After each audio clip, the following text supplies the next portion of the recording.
Hi guys, welcome to my channel. ఈరోజు SSC board వాళ్ళు academic year 2025-26కి సంబంధించినటువంటి blue ప్రింట్స్ని అయితే రిలీజ్ చేయడం జరిగింది.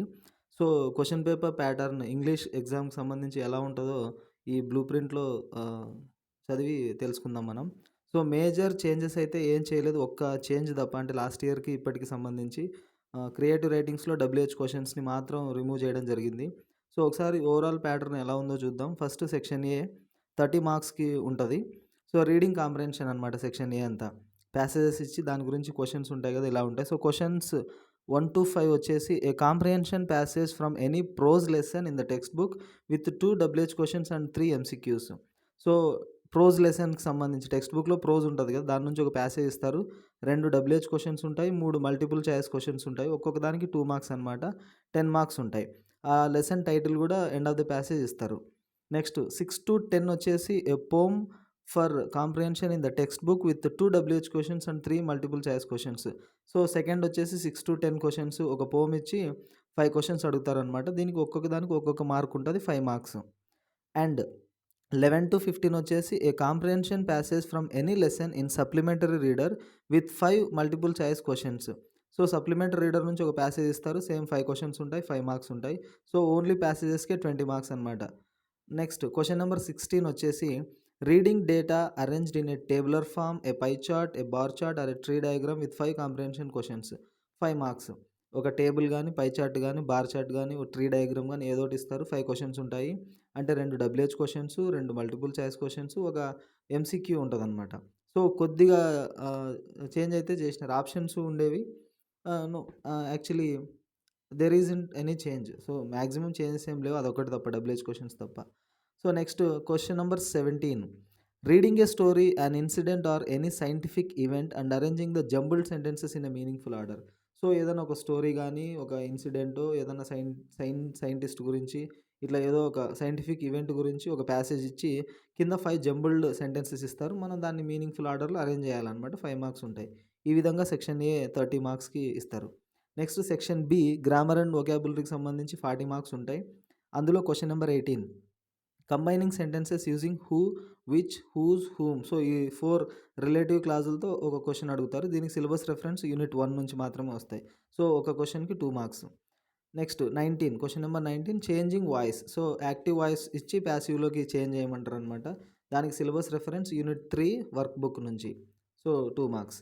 Next question number 20 reported speech. Direct speech ఇచ్చి ఇండైరెక్ట్ స్పీచ్లోకి మార్చమంటారు. దీనికి యూనిట్ 9 సిలబస్, 2 మార్క్స్ దానికి కూడా. Next question number 21 fill in the blanks with suitable prepositions. So ఏదైనా ఒక సెంటెన్స్ ఇచ్చి బ్రాకెట్లో టు, విత్, ఆన్ ఇట్లా సూటబుల్ ప్రపోజిషన్ ఏది సూట్ అవుతుందో సెలెక్ట్ చేసుకోమంటారు. 2 ఉంటాయి, 2 మార్కులు. Question number 22 edit a passage correcting the underline parts అని. సో ఒక ప్యాసేజ్ ఇచ్చి 4 వర్డ్స్ అండర్లైన్ చేసి ఉంటారు. అందులో ఆ 4 వర్డ్స్ మిస్టేక్స్ ఉంటాయన్నమాట, మనం కరెక్ట్ చేసి రాయాల్సి ఉంటుంది. సో 4 మార్క్స్ దానికి. Next question number 23 fill in the blanks with the articles. So ఒక సెంటెన్స్ ఇచ్చి ఆర్టికల్స్ బ్లాంక్స్ ఇచ్చి ఉంటారు. మనం సూటబుల్ ఆర్టికల్ డెఫినెటా, ఇండెఫినెటా అని చెప్పేసి ఏ అండ్ ద వాటిలో నుంచి సెలెక్ట్ చేసుకొని మనం అక్కడ పెట్టాల్సి ఉంటుంది. దానికి unit 2 syllabus, 2 marks. Question number 24 change in to repeated action in the past using use to or would. So 2 సెంటెన్స్లు ఇచ్చింటారు, లేదా ఒక సెంటెన్స్ ఇస్తారు, దాన్ని యూస్ టు కానీ వుడ్ కానీ యూస్ చేసి రాయాల్సి ఉంటుంది అనమాట. రీరైట్ చేయాలి దాన్ని, అంటే without meaning change. So unit 6 దానికి సిలబస్ రెఫరెన్స్, 2 మార్క్స్ ఉంటాయి. Question number 25 rewrite the sentences by using noun modifiers. So noun modifiers, so ఇవన్నీ మన ఛానల్లో ఎక్స్ప్లెయిన్ చేస్తున్నాం. సో నౌన్ మాడిఫైయర్స్ యూజ్ చేసి 2 సెంటెన్స్లు ఇస్తే వాటిని మనం రీరైట్ చేయాల్సి ఉంటుంది. దానికి 2 మార్క్స్ ఉంటాయి, unit 6 syllabus reference. Next 26 giving advice using modal or suggestion being on the given context. So advices ఇవ్వాలన్నమాట. సో ఒక సిచ్యువేషన్ ఇస్తారు, మనం అడ్వైజ్ ఇవ్వాల్సి ఉంటుంది, 2 మార్క్స్ ఉంటాయి. Question number 27 identifying the suitable synonyms to the underline words in the passage. So ఒక passage ఇచ్చి 4 words underline చేసి ఉంటారు, 6 ఆప్షన్స్ ఇచ్చి ఉంటారు పైన, వాటిలో నుంచి కరెక్ట్ సినానిమ్స్ మనం ఫైండ్ అవుట్ చేయాలన్నమాట. 4 మార్క్స్ వస్తాయి. దీనికి సంబంధించి సిలబస్ అన్ని prose lessons. Next question number 28 writing opposite words antonyms to the underline words in the passage. So syllabus ఇది కూడా ప్రోజ్ లెసన్సే. దీనికి ఆప్షన్స్ అయితే ఇవ్వరు. ఒక ప్యాసేజ్ ఇచ్చి 4 వర్డ్స్ అండర్లైన్ చేసి ఉంటారు, వాటికి మనం ఆ యాంటనిమ్స్ని రాయాల్సి ఉంటుంది. Next question number 29 filling in the blanks with the right form of the words given in brackets. So ఒక ప్యాసేజ్ ఇచ్చి 4 బ్లాంక్స్ ఉంటాయి. 3 ఆప్షన్స్ ఇస్తారు. మనం కరెక్ట్ ఫామ్‌ని సెలెక్ట్ చేసుకొని అక్కడ రాయాల్సి ఉంటాయన్నమాట. So not 4 only 2 questions 2 marks. Question number 30.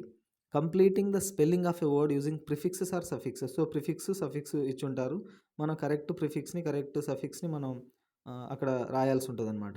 The words for spelling given in context in the form of a sentences. The sentences should be taken from any prose lesson of the. ఒక sentences ఇస్తారనమాట. Prose లెసన్సే దీని యొక్క syllabus. So 2 marks. Question number 31. Identifying the wrongly spelled words and rewriting its correct spelling. So 4 words ఇచ్చుంటారు. అందులో ఒకటి తప్పు ఉంటుంది. మనం కరెక్ట్ చేసి రాయాల్సి ఉంటదనమాట. 2 మార్క్స్ ఒక్కొక్క దాంట్లో నుంచి. సో అది. Next question number 32 dictionary skills. ఒక వర్డ్ ఇచ్చింటారు. దానికి సంబంధించినటువంటి డిక్షనరీ ఎంట్రీ ఇస్తారు. మనం దానికి సంబంధించి 2 క్వెషన్స్ ఉంటాయి. 2 marks. Next 33. Use the following phrasal verbs and ఇడియామెటిక్ expressions. So idioms, phrasal verbs ఇచ్చి, అంటే ఫ్రేజల్ వర్బ్ ఒకటి, ఇడియమ్ ఒకటి, దానికి సంబంధించి ఓన్ సెంటెన్సెస్ మనం రాయాల్సి ఉంటుంది వాటిని యూజ్ చేసి. సిలబస్ రిఫరెన్స్ 2, 3, 4 యూనిట్స్ నుంచి. నెక్స్ట్ క్వెషన్ నెంబర్ 34 మ్యాచింగ్ అనమాట. అంటే ఇటుపక్క వర్డ్స్ ఇస్తారు. వాటి మీనింగ్స్ ఇంకో పక్క ఉంటాయి. మనం మ్యాచ్ చేయాల్సి ఉంటుంది. సో యూనిట్ 3 and 4 దానికి సిలబస్. ఒక్కొక్క దానికి హాఫ్ మార్కు 2 మార్క్స్ ఉంటాయి. Next section C creative expressions. So section A 30 మార్కులు, సెక్షన్ బి 40 మార్కులు, టోటల్ 70. ఇప్పుడు క్రియేటివ్ ఎక్స్‌ప్రెషన్స్ ఇంక మిగిలిన last part section C 30 marks ఉంటాయి. దీంట్లోనే కొద్దిగా చేంజ్ చేయడం జరిగింది చివరిది. సో క్వెషన్ నెంబర్ 35లో ఏ, ఇందులో ఇంటర్నల్ చాయిసెస్ ఉంటాయి. మనకు ఏది బాగొస్తే అది రాయొచ్చనమాట. సో 35లో ఏ వచ్చేసి conversation based on all the lessons in prose in the text book. So లెసన్స్‌కి సంబంధించినటువంటి ఒక సిట్యుయేషన్ ఇచ్చి కాన్వర్జేషన్ రాయమంటారు. 10 marks. Next B diary entry. So based on the all lessons in prose. So diary entry కూడా. Adequate input should be given to give a scope to the students to use their knowledge related to their lessons while answering these questions. So దానికి సంబంధించినటువంటి ఒక information కూడా ఇస్తారు. అంటే ఒక situation, characters, పైన కాన్వర్జేషన్కి సంబంధించి. సో అడిక్వేట్ ఇన్ఫర్మేషన్ అయితే ఇస్తారు మనకు. డైరీ ఎంట్రీ రాయాల్సి ఉంటుంది. 10 మార్క్స్. నెక్స్ట్ 36లో ఏ వచ్చేసి రైటింగ్ ఏ లెటర్. సో ఫార్మల్ కానీ, ఇన్ఫార్మల్ కానీ ఏదో ఒక లెటర్ ఇస్తారు. సిచ్యువేషన్, ఇన్ఫర్మేషన్ అంతా మనం రాయాల్సి ఉంటుంది. ఆప్షన్ బి 36లో B script for speech.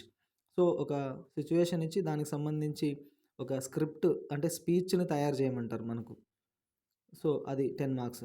Next 37లో ఏ డిస్క్రిప్షన్. సో ఇది యాక్చువల్లీ డైరీ ఎంట్రీ, డిస్క్రిప్షన్ ఒక చోట ఉండేటివి లాస్ట్ ఇయర్. ఇప్పుడు చేంజ్ అయింది. సో డిస్క్రిప్షన్ రాయమంటారు. ఒక సిచ్యువేషన్ ఇచ్చి అందులో ఆ ప్లేస్‌లో మీరుంటే ఆ సిచ్యువేషన్‌ని డిస్క్రైబ్ చేయండి అన్నట్టుగా 10 marks. Next B information transfer.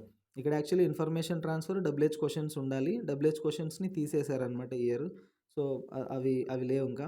ఇప్పుడు ఇన్ఫర్మేషన్ ట్రాన్స్‌ఫర్ ఏదైనా ఒక డేటా ఇస్తారు. ఒక టేబుల్ గానీ, ట్రీ డయాగ్రామ్ గానీ, బార్ డయాగ్రామో, పై చార్టో ఏదో ఒకటి ఇస్తారు. దానికి సంబంధించి ఒక మీనింగ్‌ఫుల్ పారాగ్రాఫ్‌ని, అంటే మనకి ఏమర్థమైందో ఇన్ఫర్మేషన్ అక్కడ ఒక పారాగ్రాఫ్ రూపంలో రాయాల్సి ఉంటుంది. 10 మార్క్స్. సో ఇది గివెన్ బ్లూ ప్రింట్ అనమాట ఈ ఇయర్‌కి సంబంధించి 25-26 అకాడమిక్ ఇయర్‌కి సంబంధించి. సో మీ అందరికీ అర్థమైందనుకుంటున్నాను. నేను నెక్స్ట్ వీడియోలో వీటికి సంబంధించినటువంటి 2 మోడల్ పేపర్స్ ఉన్నాయి. వాటిని విత్ ఆన్సర్స్‌తో సహా సాల్వ్ చేసి అప్లోడ్ చేయబోతున్నా. సో మీ అందరికీ నచ్చిందనుకుంటున్నాను. Thanks for watching.